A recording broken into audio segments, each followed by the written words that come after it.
এই আয়াতের দ্বারা আবু জেহেল, তার ছেলে ইকরামা, আবু জেহেলের ছেলের নাম কি?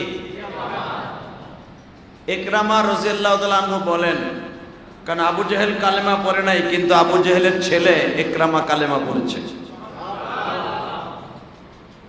এই জন্য ইকরামা রাদিয়াল্লাহু তাআলা আনহু থেকে হাদিস খানা বর্ণিত। ইকরামা বর্ণনা করেন সূরা দুখানের এই আয়াতটি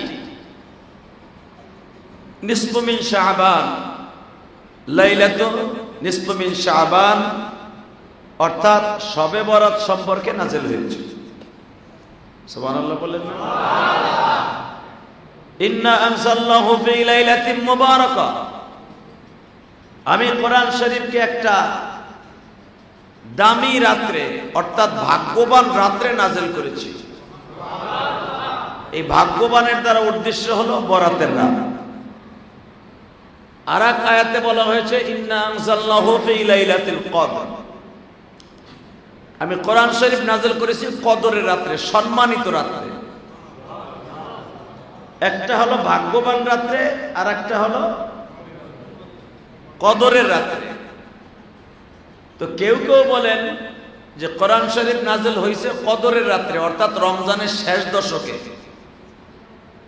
আর কেউ বলেন বরাতের রাত্রে কোরআন শরীফ নাযিল হয়েছে। এখন কোরআন শরীফের আয়াত দুই রকম হয়ে গেল না? এই দুই রকমের আয়াতের সালে মুকাদ্দারের জবাব হলো এরকম, লাইলাতুল মুবারাকা অর্থাৎ ভাগ্যবান রাত্রে নাযিল করেছি, এর দ্বারা বরাতের রাত্রে আল্লাহ কোরআন শরীফ নাযিল করার সিদ্ধান্ত নিয়েছেন। অর্থাৎ দেখবেন একটা জিনিস বানাইতে গেলেই কিন্তু এক সময় হয়ে যায় না, কথা বল না কেন? একটা পোস্টারও যদি লিখতে যায় এক সময় ডিজাইন করে, আর এক সময় কপি করে, আর এক সময় এটার বান্ডিং করে, আর এক সময় কোন জায়গায় কি রং লাগে ওইটা লাগায়, কথা বল না কেন? লাস্ট ফিনিশিং এ একটা কপি হয়ে বাইরে হয়। আল্লাহ সুবহানাহু ওয়া তাআলা বলেন আমি বরাতের রাত্রে কোরআন শরীফকে বান্ডিশ করেছি। ফেরেশতাদেরকে নিয়ে সিদ্ধান্ত নিছি যে আমি কোরআন শরীফ জমিনে পাঠাবো। কোরআন শরীফ তো আমার আল্লাহ এই পৃথিবী সৃষ্টি করার কোটি কোটি বছর আগে লাউহে মাহফুজে লিখে রেখে দিয়েছে। ওইটারে লাউহে মাহফুজ থেকে আল্লাহ জমিনে পাঠাবে। তো জমিনে পাঠাবার সিদ্ধান্ত আমার আল্লাহ কয়েক রকম করছে, ভালো করে বুঝবেন। একরকম হলো প্রথম আমার আল্লাহ পাহাড়কে বলছে আমি তোর ভিতরে নাযিল করি। কোরআনের ভাষা এরকম, لو أنزلنا هذا القرآن على جبل لرأيته خاشعا متصدعا من خشية الله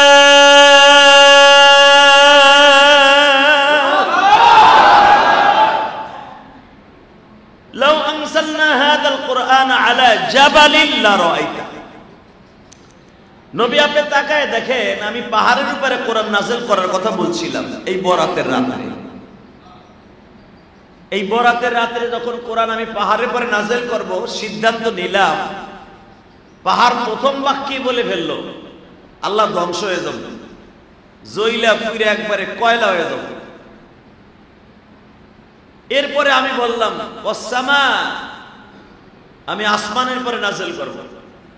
আসমানও ডাইরেক্ট বলে দিল ভাঙ্গা চুরা চুরমার হয়ে যাব। তখন আমি আল্লাহ সিদ্ধান্ত নিলাম এই বরাতের রাত্রে।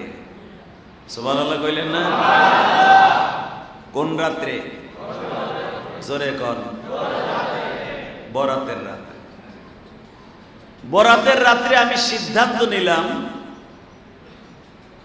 কোরআন শরীফ নাযিল করব কোন পাহাড়ে আর আসমানে না। যখন ওরা নিতে চায় না, ফেরেশতারাও নিতে চায় না, আমি মানুষের মধ্যে নাযিল করব।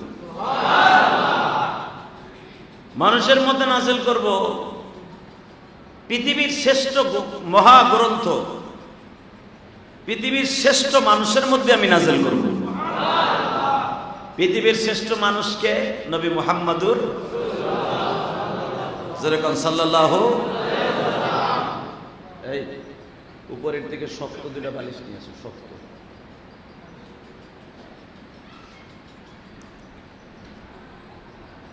শুধু আপনাদের খেদমত আরজ করতে চাই, আল্লাহ সিদ্ধান্ত নিলেন কোরআন নাযিল করবেন বরাতের রাত্রে, কমপ্লিট করলেন।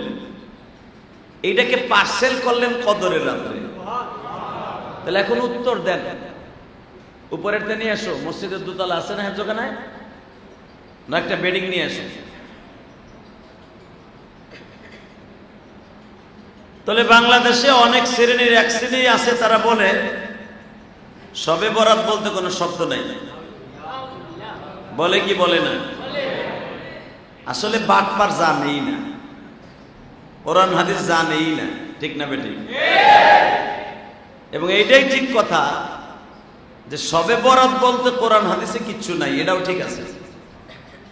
কিন্তু শবে বরাত এটা তো আর ফার্সি শব্দ, কিন্তু লাইলাতুন নিসফু মিন শাবান এইটা নাই, বাটপার। এটা তুই অস্বীকার করলে তোর কাফের হয়ে যাবে।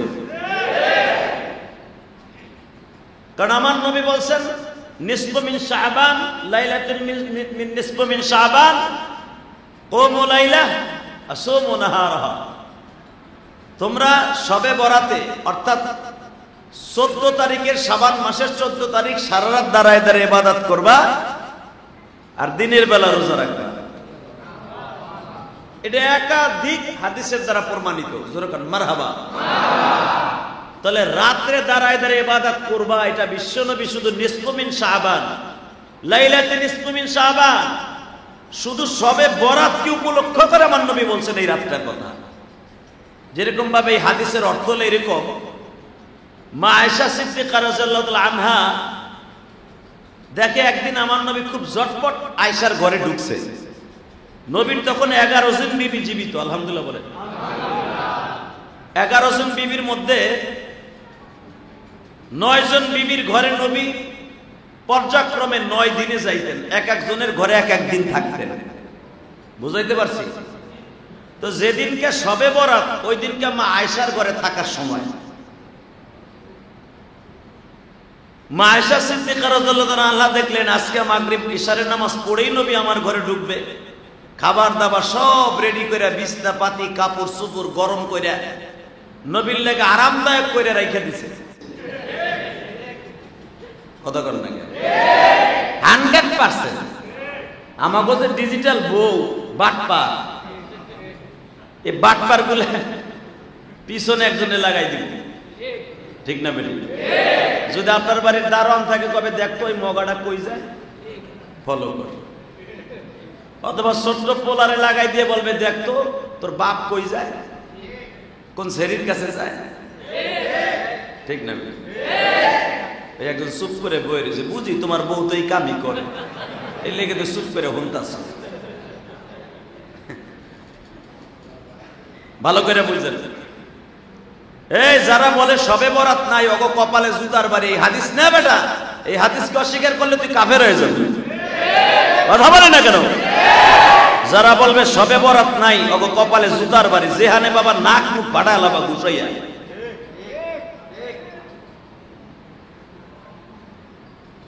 আমার নবী খুব দ্রুত মা আয়েশার ঘরে ঢুকলেন।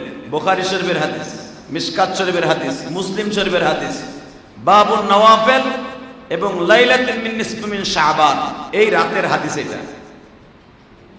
এইটা অস্বীকার করার কোনো ক্ষমতা কারো বাপেরও নাই। কথা বলেন না কেন? মা আয়েশা বলেন আমার ঘরে ঢুকলো শর্ট করে। শেখ হাসিনা মাঝে মাঝে কয় না শর্ট করে ঢুকে পড়মু, ঢুকে দেখো। এত সহজ না। 15 বছর জ্বালাইছো, 15 বছর শেষ হোক, তারপরে শর্ট করে না, বট করে ঢুকে এলাম তোমার। কথা ঠিক না বেটি?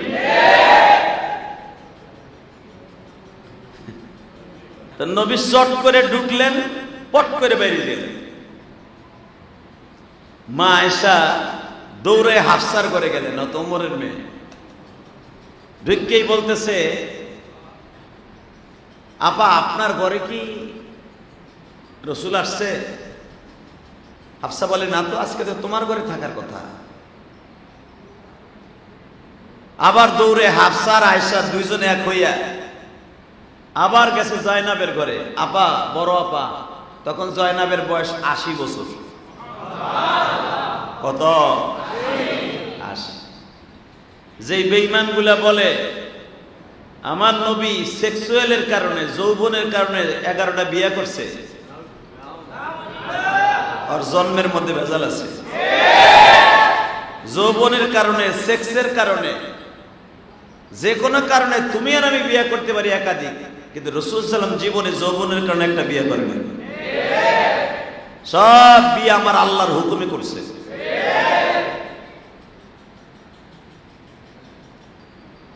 মা আয়েশা সিদ্দিকা রাদিয়াল্লাহু তাআলা আনহা যখন হাফসার ঘরে গেলেন, হাফসা গেলেন জাইনাবের ঘরে। কয়জন হইল এখন? হ্যাঁ, জাইনাব বলতেছে না তো বোন, আজকে তো তোমার ঘরে থাকার কথা। আয়েশা তোমার ঘরে ভাগে, 9 দিনের পালা তো তোমার।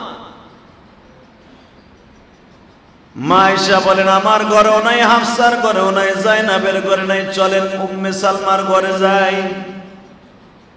উম্মে সালমার ঘরে যায়, দেখে সেই ঘরেও নাই। এখন কয়জন হইল? চলেন একটু পরে সাউদার ঘরে যাই। সাউদার ঘরে যায়, দেখে সাউদার ঘরেও নাই। চলেন আর একজন বিবির ঘরে যাই, যায়নাব বিনতে জাহাসের ঘরে, সেই ঘরেও নাই। সব বিবিগুলো এখন আতঙ্কের মধ্যে পড়ে গেলেন, আমার এতিম নবী কই গেল?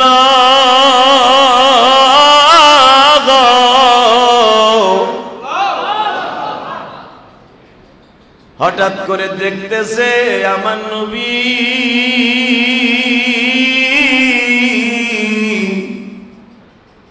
জান্নাতুল বাকি কবরস্থানের দিকে যায়।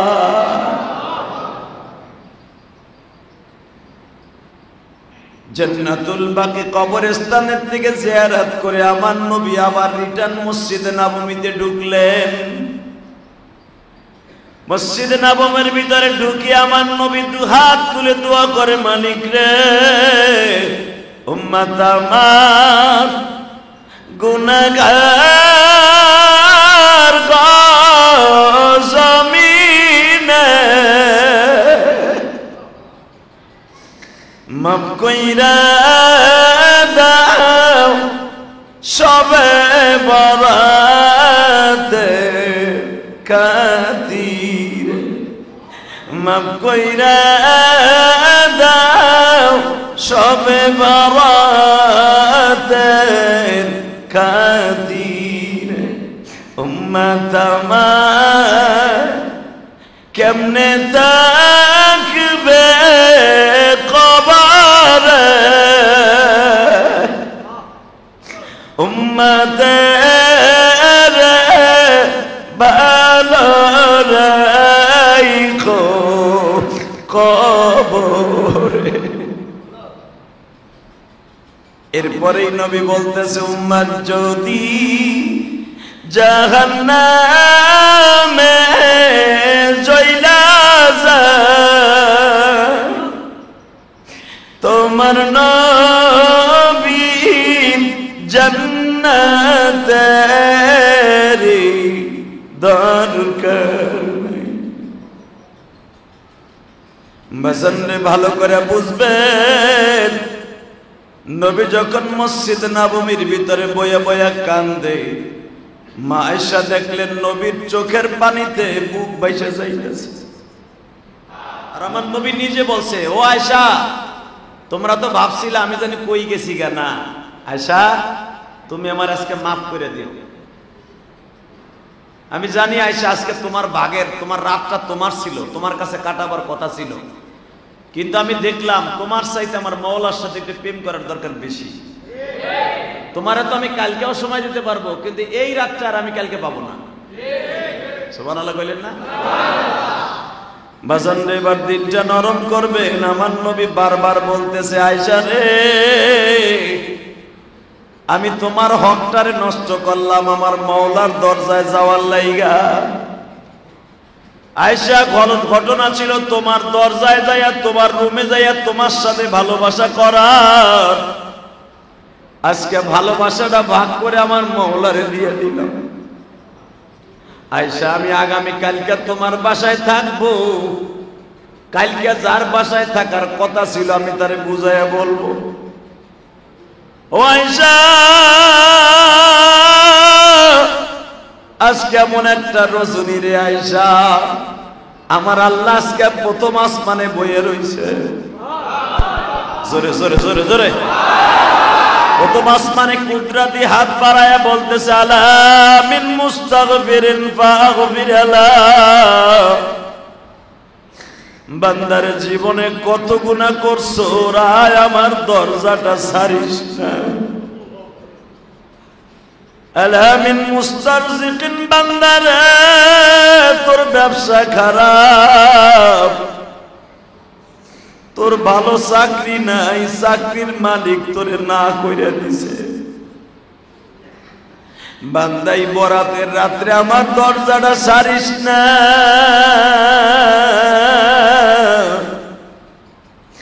আমি মাওলারে প্রাণ খুলে প্রেমের ডাকটা ডাক দে। আল্লাহু হাজিরি,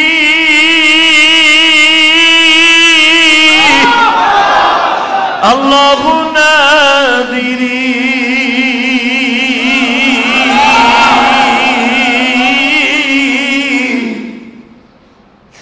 আল্লাহু মাই।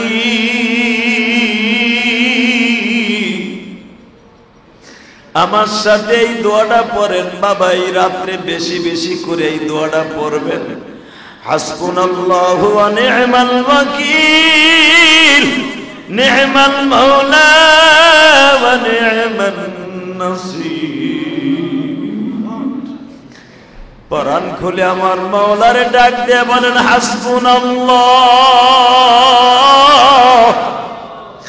ওয়া নি'মাল ওয়াকিল,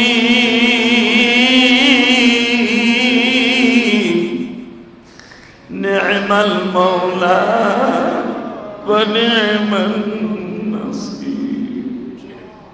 কত মানুষ দেখলাম মাওলা ধরা দে, সবাই একদিন চলে গেল কবর। বাজান, আমার বিশ্ব নবী বলে, আয়েশা রে, আমি আজকে কবরস্থানে গেছিলাম কবরস্থানওয়ালাদের সাথে প্রেম করার লাগিয়া। আরে বাজান, একটু চোখটা বন্ধ করে দেখো, ডাইনে আমার কেউ নাই, বাম আমার কেউ নাই, সামনে আমার কেউ নাই, পিছনে আমার কেউ নাই, নাই নাই নাই, আছে একমাত্র উনি কে? দিহা তুষা করে বলেন, উনি কে? নামান আল্লাহ বলেন, লা ইলাহা ইল্লা হুয়াল হাইয়ুল কাইয়্যুম, লা ইলাহা ইল্লাল্লাহ, আমি আল্লাহ ছাড়া কোনো মাবুদ নাই। আছে কে? ইল্লাল্লাহ, ইল্লাল্লাহ, ইল্লাল্লাহ, ইল্লাল্লাহ, ইল্লাল্লাহ, ইল্লাল্লাহ, ইল্লাল্লাহ, ইল্লাল্লাহ, ইল্লাল্লাহ। নাই নাই নাই নাই, আছে কে? লা ইলাহা ইল্লা হুয়াল হাইয়ুল কাইয়্যুম। আল্লাহ বলে, বান্দা কেউ নাই, কেউ নাই, আসি একমাত্র আমি মাওলা। বাজান, আমি আপনাদের সামনে একটা ঘটনা তুলে ধরতে চাই গো।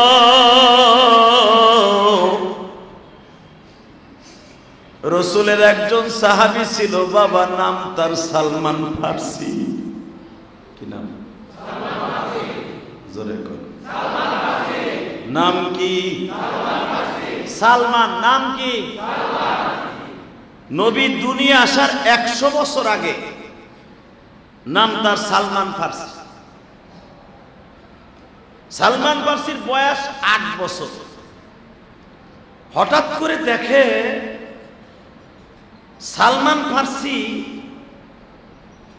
একটা তাঁবুর মধ্যে কিছু আলেম উলামা ঈসা নবীর ধর্মের উপরে তারা বিশ্বাস্ত ছিল, সেই পারস্যের জমিনে তাঁবুর মধ্যে বইয়া কিছু লোক তারা জিকির করতেছে, লা ইলাহা ইল্লাল্লাহ, বলেন লা ইলাহা ইল্লাল্লাহ, লা ইলাহা ইল্লাল্লাহ, লা ইলাহা ইল্লাল্লাহু ঈসা রূহুল্লাহ।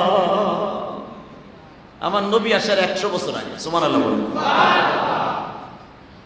সালমান ফার্সি তাঁবুর মধ্যে যে জিজ্ঞেস করে, আপনারা যে লা ইলাহা ইল্লাল্লাহ বলেন, আমরা যে আগুনের পূজা করি, এর ভিতরে পার্থক্য কি? তো ঈসা নবীর ধর্মের পরে যে আলেম ছিলেন উনি বলতেছে, লা ইলাহা ইল্লাল্লাহ শব্দের অর্থ হলো আল্লাহ ছাড়া কোনো মাবুদ নাই, উনি একক, দুনিয়া কোন তার সাথে শরীক নাই। সালমান বলে, তাহলে আমরা যে পুতুলের পূজা করি, আগুনের পূজা করি, এগুলা কি? ঈসা নবীর আলেম সাহেব বলে ফেললেন, এগুলো হুদা ভুয়া, মিথ্যা কথা, এগুলো মাখলুক। এই মাখলুক গুলা আল্লাহর কাছে মুখাপিক্ষি, আল্লাহ কারো কাছে মুখাপিক্ষি না। কত বাস্তব না বাস্তব? এই কথা শুই না সালমান বলে, তাহলে আপনারা কোন নবীর উম্মত? বলে, আমরা ঈসা নবীর উম্মত। সাথে সাথে বলতেছে, কেউ কেউ আবার বলতেছে ঈসা নবীর পরে একজন নবী আসতেছে, মিন বা'দ ইসমুহু আহমদ, তার নাম হবে মুহাম্মদ। যদি তারে আমরা পাই, তার কাছে কালেমা পড়ব। সে হলো পৃথিবীর শ্রেষ্ঠ মহামানব, তার চাইতে দামি মানুষ আর পৃথিবীতে কেউ নাই। আরো জোরে বলুন, আরো জোরে। সালমান ফার্সি বলতেছে, তাহলে এই মানুষটার আমি পাবো কবে, কেমনে পাবো? একজন বলতেছে, সে আসতে অন্তত আরো 100 বছর দেরি আছে। সালমান ফার্সি বলে ফেললেন, মালিক রে, ওই নবীরে না দেখাই আমারে কবর নিও না। জোরে জোরে জোরে জোরে। সালমানের বয়স হয়ে গেল 120 বছর। কত? হঠাৎ করে সালমানের কানে খবর গেল, পৃথিবীতে নবী মুহাম্মদ জন্ম নিছে। সালমানের বয়স যখন 150 বছর হয়ে গেল, সালমানের কানে খবর গেল নবী মুহাম্মদ নবুয়তি পাইছে। সেই পারস্য থেকে বাবা প্যালেস্টাইন থেকে হাঁটতে হাঁটতে হাঁটতে হাঁটতে মক্কার দিকে রওনা দিছে। বয়স কত? জোরে গান, আরো জোরে। 150 বছরের সালমান নবীর থেকে অন্তত 100 বছরের বড়। মক্কায় যাইয়া শুনতে পাইলেন নবী আর মক্কায় নাই, মদিনায় হিজরত করছে। এ আমার কলিজার টুকরা যুবক ভাইরা রে, আমরা তো সবে বরাত পাইলাম, সবে কদর পাইলাম কত সহজে, মুসলমানের ঘরে জন্ম নিলাম কত সহজে মুসলমান দাবি করি। তুমি কি একবার ভাইবা দেখছো নি সালমান কত কষ্টের বিনিময়ে কালেমা পায়? সালমান ফার্সি হাঁটতে হাঁটতে হাঁটতে হাঁটতে 5 বছর কাইটে গেছে। কত বাড়িতে বাবা চাকরের কাজ করছি, কত বাড়িতে জিজ্ঞেস করছে এই দেশে মুহাম্মদ আইছেনি, যাযাবররা সন্তানে শিরে ধইরা সালমান রে বিক্রি করে করে দিছে। অনেকবার সালমান বিক্রি হইছে। ওই জামানায় যদি কেউ ঠিকানা জিজ্ঞেস করতে যাইতো, মনে করতো এটা অন্য দেশের মানুষ, ওরে ধরে নিয়ে বিক্রি করে দিত। এইরকম সালমান ফার্সি ওর জীবনে অন্তত 10 বার বিক্রি হইছে। 10 বার। কয়বার? তা মালিক যে কিনে নিছে সে কি সহজে ছেড়ে দিব? কাম করাইছে, কত কিছু করাইছে, শিকল দিয়ে বাইন্দা থুয়া দিছে যেন আবার বাইকে না যায়। গরু ছাগল যেমন বাইন্দা তো সালমান এইভাবে বাইন্দা থুয়ে দিছে। হঠাৎ করে সালমান বিক্রি হয়ে গেল মদিনায়। জোরে কোন, আরো জোরে, আরো জোরে। সালমান মদিনায় বিক্রি হয়ে গেল 10-12 বার। বিক্রি হইয়া হঠাৎ করে শুনতে পাইল এই দেশে নবী মুহাম্মদ হিজরত করছে আরো কয়েক বছর আগে। কিন্তু সালমান সুযোগ পাইতেছে না যে নবী মুহাম্মাদের কাছে যাইয়া একটু নবীরে দেখব, যার জন্য 150 বছর অপেক্ষা করতেছে। 150 বছর।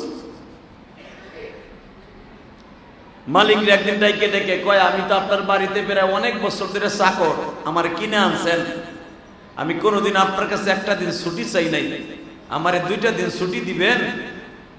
মালিক আবার আসিল কঠিন ইহুদি।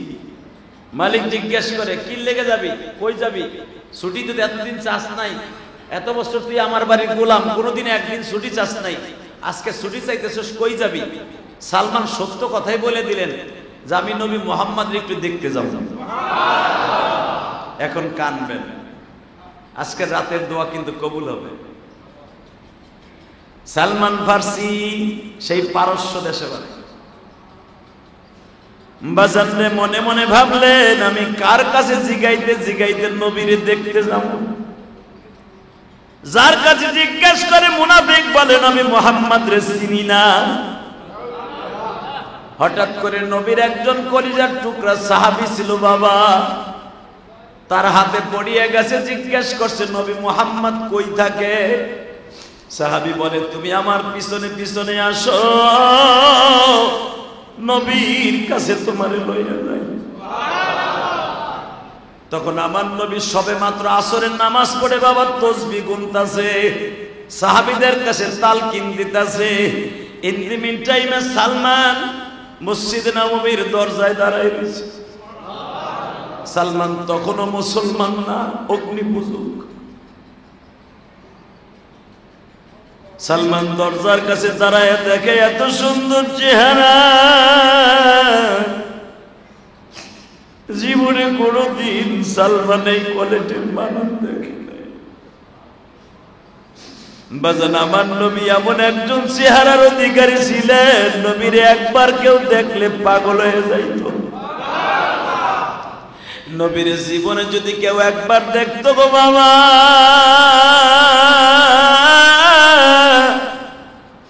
ওই চেহারাটা কোনদিন ভুইলা যাইত না।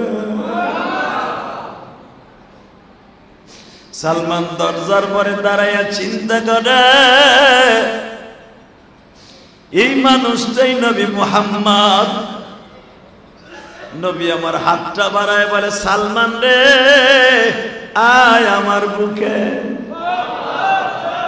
সালমান পড়ছে, আশ্চর্য হয়ে গেল, আমার নাম জানো কেন উনি? উনি আমার নাম কেমনে জানলো? ঢুকলেন, ঢুকে চিন্তা করে, দেখি তো আর কি বলতে পারে। সালমান ভালো আছো?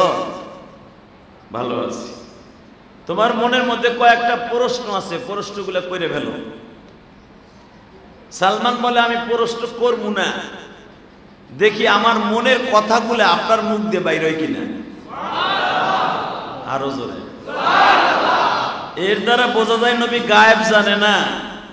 আবার ভাইবেন না নবী গায়েব জানেন, জিবরাইল নবীরে হিগায় দিছে, নবী গো এই সালমান আইস থেকে না অন্তত 155 বছর আগের থেকে আপনারে খুঁজতাছে।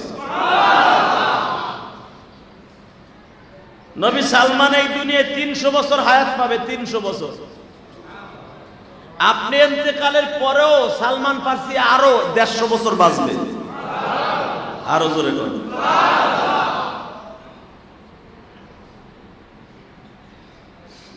আল্লাহ আল্লাহ আল্লাহ। বাজান এবার আমার দিকে তাকাবেন, চোখের পানি ছাড়বেন। সালমান ফার্সি নবীর সামনে বসলেন। নবীর কাছে যেই প্রশ্ন করবে, নবী কোরআনের আয়াত দিয়ে সেই প্রশ্নের উত্তর দিয়ে দিলেন। সালমান এখন আশ্চর্য হয়ে গেল যে আমার মনের কথা নবী মুহাম্মদ কেমনে জানলেন। তাহলে বোঝা গেছে নবী মুহাম্মদ সাল্লাল্লাহু আলাইহি সাল্লাম আসলে পাক্কা নবী, আসলে নবী। সালমান ফার্সি বলে ফেললেন, আমি আজকে অন্তত আপনার কাছ থেকে যাইগা, আবার আপনার কাছে আমি আসবো। সুবহানাল্লাহ। সালমান চলে গেলেন মালিকের কাছে, কিন্তু মালিকের কাছে যাইয়া মনে মনে ভাবতাছে যে আমি নবী মুহাম্মাদের কাছে গেলাম, একটা বারও সে বলল না যে কালেমা পড়ো, একবারও বলল না কালেমা পড়ো। তাহলে বোঝা গেল উনি মুসলমান বানাবার জন্য ইন্টারেস্ট না, ওনার কাছে মানুষ মুসলমান হওয়ার জন্য ইন্টারেস্ট। সালমান রাত্রে ঘুমাইতে পারে না, ঘুম ধরে না।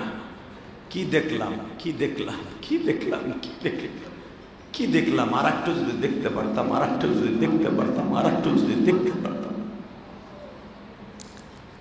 একদিন সালমান ফার্সি কিছু মাল লইয়া নবীর কাছে দেখতে গেছে। আমার নবী জিজ্ঞেস করে, সালমান এটা কি জাকাতের মাল, না সদকার মাল, না হাদিয়ার মাল? সালমান ফার্সি বললেন, ইয়া রাসূলুল্লাহ, এটা আমার জাকাতের মাল। আমার মালিক, আমি গরিব হিসেবে আমার কিছু দিছিল, আপনার লেগে লয়েছি। নবী গ্রহণ করলেন না, এটা সাহাবীদের মধ্যে বন্টন করে দিলেন। সালমান বললেন, আপনি কি জাকাতের মাল খাল না? নবী বললেন, জাকাতের মাল আমার জন্য হারাম। আরো জোরে বলেন। সালমান আরো 1 মাস পরে কিছু হাদিয়ার মাল মালিকের কাছ থেকে বেতন উঠাইয়া কিছু মাল কিনা নবীর জন্য নিয়ে আসলেন। আনার পরে এইবার নবীরে বলে, নবী গো, এটা আমার হাদিয়ার মাল, আমার বেতনের মাল, আমার কষ্টের টাকা, আমার রক্ত পানি করা পয়সা। নবী খাইলেন, সাহাবীদেরকে খাওয়াইলেন। সুবহানাল্লাহ। আসতে কইেন না, আরো জোরে কন। এই মুসলমানের পোলা, নবী খাওয়া দাওয়ার পরে সালমানরে জিজ্ঞেস করে, সালমান তুমি আর কি কি চাও? নবী, আমার আজকে আপনি কালেমা পড়াই দেন।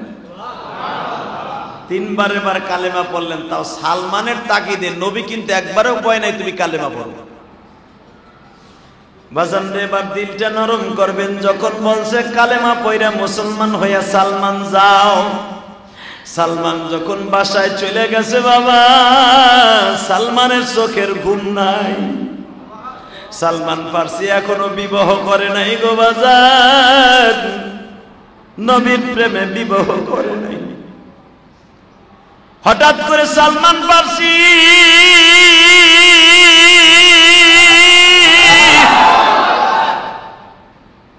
খেজুরের বাগানের মধ্যে তাবু গাড়িয়া সালমান মাওলারে ডাকে, মালিক রে, তোমারে কই গেলে পাবো, তোমার নবীরে কই গেলে পাবো। যখন বলছে তোমারে কই পাবো, তোমার নবীরে কই পাবো, সালমান ফার্সি আবার নবীর কাছে এসে বলে, ইয়া রাসূলুল্লাহ, আপনি যদি আমার একটু উপকার করতেন, আমি আমার মালিকের টাকাগুলা দিয়ে আমার কাছ থেকে ছুইটা আসতে পারতাম। নবী, আপনারে সপ্তাহে একদিন দেখতে আসি, মন ভরে না, জুমার নামাজ ঠিক মতো আমারে পড়তে দেয় না। নবী আমার বললেন, সালমান রে, তোমার মালিকরে জিজ্ঞেস করো কয় টাকা হইলে তোরে বিক্রি করবে। জিজ্ঞেস করিস, তোর মালিক যা দিয়ে কিনছে তার থেকে যদি ডাবল দাম দেয়, তোর মালিক তোরে ছেড়ে দিব কিনা। মালিক আসছিল কাঠটা শয়তান, হট করে বলে ফেললে, তোর নবী যখন টাকার গরম দেখাইছে, আমার 1000 দিনার দিতে হবে। 1000 দিনার, 1000 দিনার মানে এই জামানার 65 লক্ষ টাকা। কত? 65 লাখ টাকা 1000 দিনার, সমান সমান ওই জামানা। এবং তুই যদি আমার কাছে সরতে হয়, তাহলে 250 গ্রাম স্বর্ণও দিতে হবে। মানে যেটা যুক্তির বাইরে, এইগুলা বলবো, সালমান আর যাইতে চাবে না, আর আমার কাছ থেকে ছুটবেও না। বোঝেন না আমার কথা? এবং তোর নবী শুনছি অনেক কিছু পারে বলে, অলৌকিক। তোর নবী আমার এই বাগানে তুই যদি 100টা খেজুর গাছ লাগাই দিয়া দিতে পারস, এই খেজুর গাছে ফল ধরবে, ফল ধরার পরে তুই যাবি না। আল্লাহু আকবার বলেন। আমার নবীর কাছে বললেন, ইয়া রাসূলুল্লাহ, ঘটনা তো ঘটে গেছে, আমার জীবনে মনে হয় আপনার কাছে আর আইতে পারলাম না। আমার নবী বলে, সালমান, সাধারণ 1000 দিনার? কয় হ্যাঁ। 100টা খেজুর গাছ লাগাই দিতে হবে? কয় হ্যাঁ। হুজুর, তাও ফল ধরাইতে হবে। ফল ধরতে একটা খেজুর গাছ অন্তত 10 বছর লাগে। এই 10 বছর আমি কাটটা শয়তানের বাড়ি থাকবো?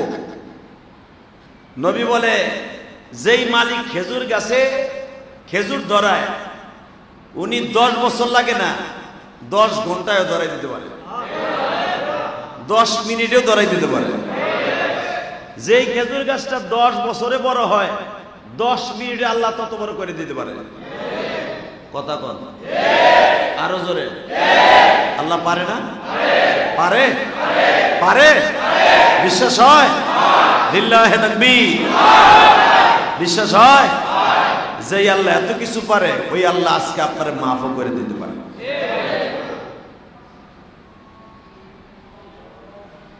বাজান, সালমান ফার্সি মালিক রেজায় বলে, তুমি কোন জায়গায় 100 খেজুর গাছ লাগাইতে হবে, জায়গাটা বাগানটা ঠিক করে দাও। আমার নবী কালকে 100 খেজুর গাছের চারা লইয়া তোমার বাড়িতে আইব।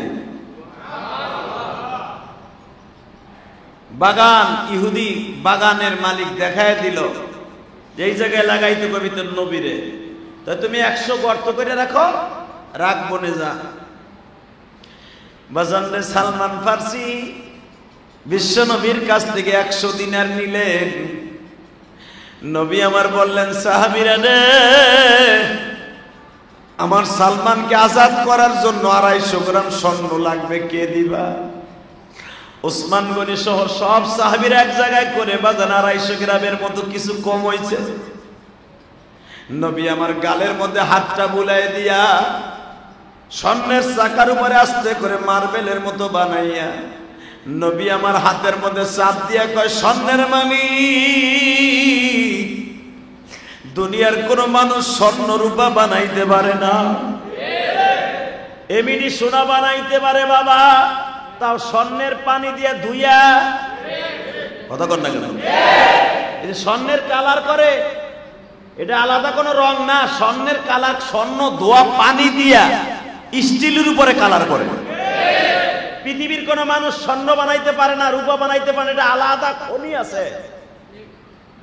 এটা আমার আল্লাহর খোদাই প্রদত্ত খনি। এটা আল্লাহু আকবার বলেন। তেলের খনি, তেলের খনি, মোবিলের খনি, অক্টেনের খনি, কেরাসিনের খনি, স্বর্ণের খনি, সব আলাদা আলাদা। এই জন্য এই জিনিসগুলো আমার আল্লাহর কাছে দামি।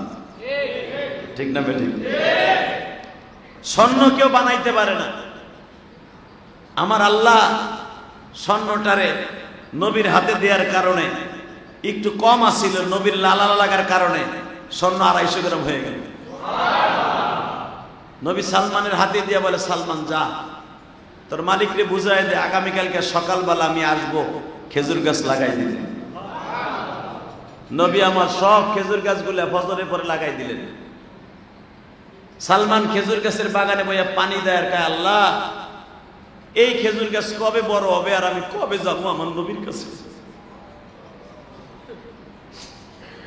বাজান রে, সালমান তাঁবুর মধ্যে ঘুমায় আছে, সকালবেলা উঠিয়া দেখে খেজুর গাছ 10 বছরের মতো বড়। খেজুর গুলা পাইকা কাইনের মধ্যে ঝুলতাছে গো। সালমান ফার্সি মালিক রে ডাক দিয়া কয়, মালিক, তোমার সব শর্ত পুরা হয়ে গেছে, আমার নবীর মুজিজা শুরু হয়ে গেছে। আমার মালিক তোমার সব শর্ত পুরা করে দিয়েছে, এইবার তুমি আমার বিদায় দাও। বাজান, হিদায়াত দেওয়ার মালিক কে? আরো জোরে কর, আরো জোরে। এবার চিল্লাবার কানবা আমি জানি নাই, সবে বরাতে কার জানো মা নাই, কার জানো বাবা নাই গো। আল্লাহ কয়েক ব্যক্তির আজকে রাত্রে মাফ করবে না, তার ভিতরে যারা শিরক করছেন, পীর পূজা মাজার পূজা করছেন, কোন মানুষকে সেজদা দিবেন, তারে আল্লাহ আজকে মাফ করবে না। ওই যুবককে মাফ করবে না, যার উপরে তার মা বাবা অসন্তুষ্ট, তারে আল্লাহ মাফ করবে না। আমার বিশ্ব নবী বলেন, সাহাবীরা বরাতের রাত্রে আল্লাহ তাকেও মাফ করবে যদি খালেস তওবা করে, আবার টেলিফোন করে যদি মা বাবার কাছে মাফ চায়, আল্লাহ মাফ করে দিবে। তাকাবে এইদিকে, এখন চিল্লাবার কান্না। সালমান ফার্সি মালিকের কাছ থেকে বিদায় যখন লয় গো বাবা, মালিক সালমান রে বুকে নিয়ে বলেন, সালমান রে এই যে লত টাকা, এই যে লত স্বর্ণ, এই খেজুরের বাগানটা আমি তোর নামে দলিল করে দিলাম রে সালমান।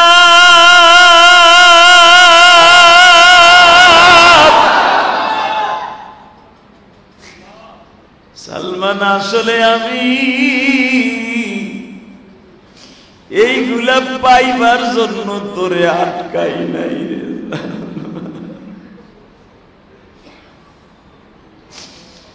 আমার স্বর্ণের অভাব নাই রে সালমান, আমার টাকার অভাব নাই, আমার খেজুর গাছের অভাব নাই রে সালমান। যেই জিনিসটার অভাব ছিল সেইটা পাইয়া গেছি।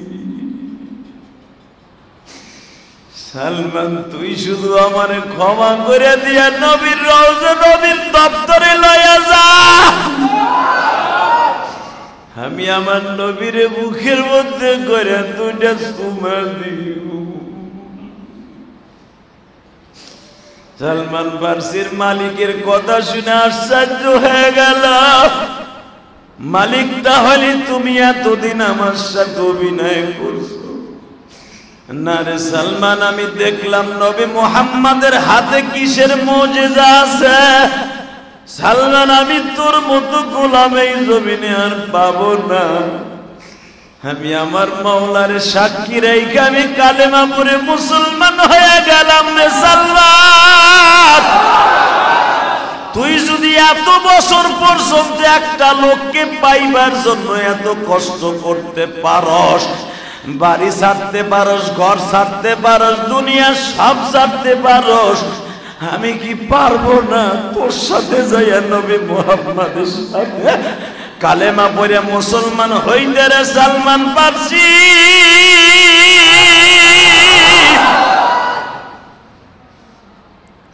সালমানের মালিক যখন আমার নবীর কাছে আসছে, বাজান আমার নবী দুহাত বাড়ায় বলে, সালমান রে তোমার মালিক রে বইলে দিও, তার সব জিনিসের অভাব থাকতে পারে।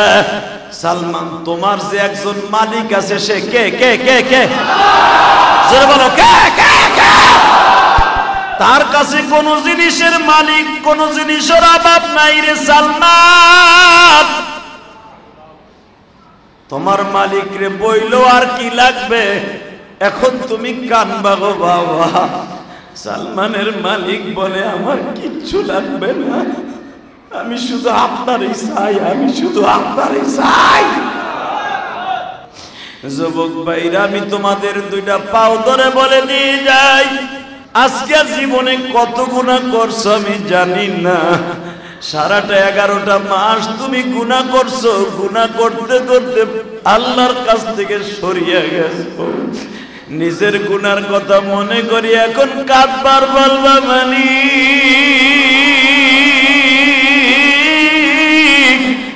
11টা মাস গুনাহ করছি,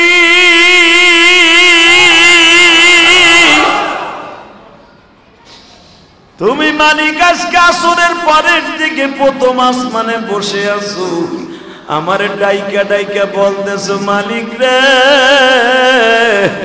তুমি আমারে মাফ কইরা দাও। আল্লাহ যদি দুইজন হইতো, প্রথম জন তুমি মাফ না করলে দ্বিতীয় জনের কাছে যাইতাম, দেখলাম তুমি ছাড়া আমার আপন বলতে কেউ নেই গো। গত বছর মায়ের সাথে সবে বরাত কাটাইছি, আজকে মা কবরে চলে গেল। গত বছর মায়ের সাথে ইফতারি করছি গো, মা অনেকের কবরে চলে গেছে। আর যাদের মা চলে গেছে চোখের পানি বেলায়া কান্দো আর বুঝাইয়া কাও মালিক, এই দুনিয়ায় মায়ের মতো, এই দুনিয়ায় বাবার মতো বান্ধব কেহ নাই। তুমি মালিক মাফ করে দাও, তওবা করছি তাই। বাজানরে আমার মাওলার কাছে চাওয়ার মতো চাইতে হয়। দুটি হাত বাড়াই আসমানের দিকে আমার আল্লাহর জোরে একটা ডাক দাও। আল্লাহ বলে ডাক দাও, ডাক দাও, ডাক দাও, ডাক দাও।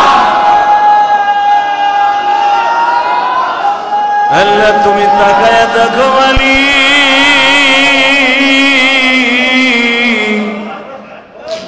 কার কাছে গেলে বাবা মাগবের সংবাদ,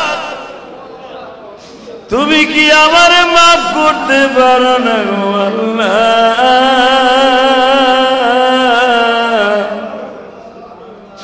নিজের হাতে ডাক দাও, আল্লাহরে ডাক দাও, ডাক দাও, ডাক দাও। নিজের হাতে বান্দা তুমি বানায়া কোনদিন মাফ না করে পারবা না, কোনদিন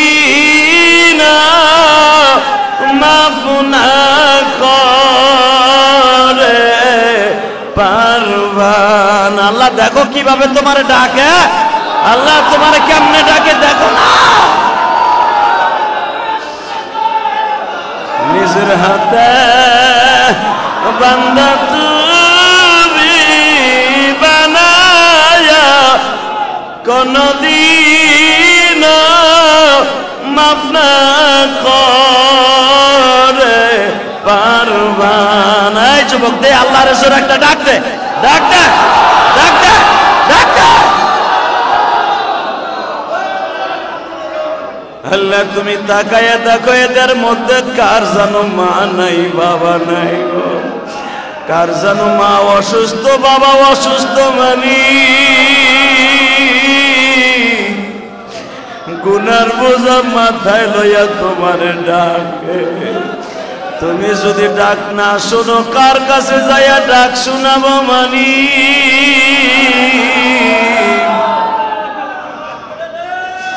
এই বরাতের রাতের খাতিরে আমাদেরকে মাফ কইরা দাও। হাত নামাও কলিজার ভাইরা, চোখের পানি ফেলায় এখন কানবার চিল্লাইবা।